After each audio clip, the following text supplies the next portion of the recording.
యేసు కథ. ఒక చిన్న కథ. ఒకప్పుడు బెత్లెహేము అనే చిన్న గ్రామంలో యేసు అనే ఒక పసిపిల్లవాడు జన్మించాడు. ఆయన దేవుని కుమారుడు మరియు మానవుల పాపాలను క్షమించడానికి భూమికి పంపబడ్డాడు.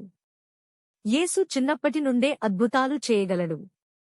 ఆయన రోగులను స్వస్థపరచగలడు, చనిపోయిన వారిని బ్రతికించగలడు, కూడా నీటిని వైన్గా మార్చగలడు. ఆయన తన బోధనల ద్వారా ప్రజలకు దేవుని ప్రేమ గురించి బోధించాడు. ప్రేమించండి ఒకరినొకరు, దేవునిని ప్రేమించండి అని ఆయన చెప్పాడు. యేసు చాలామంది అనుచరులను సంపాదించుకున్నాడు. వారు ఆయనను గలిలయ సముద్రం ఒడ్డున తిరుగుతూ ఆయన బోధనలను వినడానికి వెంబడించేవారు.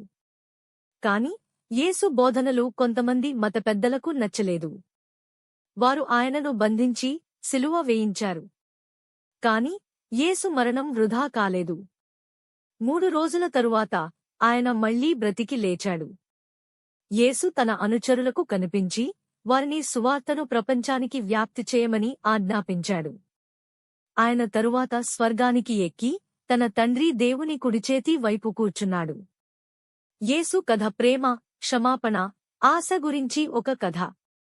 ఇది ప్రపంచంలోని లక్షలాది మంది ప్రజలకు స్ఫూర్తినిచ్చింది. కథ యొక్క నైతికత: దేవుడు మనల్ని ప్రేమిస్తాడు మరియు మన పాపాలను క్షమించాలనుకుంటాడు. యేసు మనకు మార్గదర్శకుడు, మనం ఆయనను అనుసరించాలి. మనం ఒకరినొకరు ప్రేమించాలి మరియు దయ చూపాలి. మీకు యేసు కథ గురించి ఏమనిపిస్తుంది?